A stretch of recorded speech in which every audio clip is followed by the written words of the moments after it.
Hey everyone, another unboxing here for you today. We got Fujifilm Instax Mini 9 instant camera. It's one of those Polaroid cameras. Good old unboxing for you. Let's see what we got in here.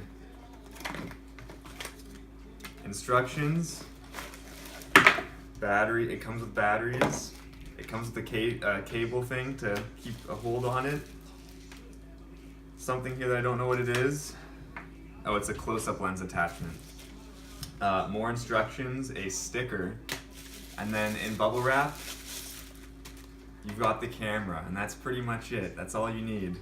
And it does not come with film, is that right? Correct. So you need to buy film separately. Which is really expensive. Which is right there, everyone. $22.95 for 20 Polaroids. This is dollar picture. Canadian money, and this is usually about like $80 or $90, I believe, or $89.99.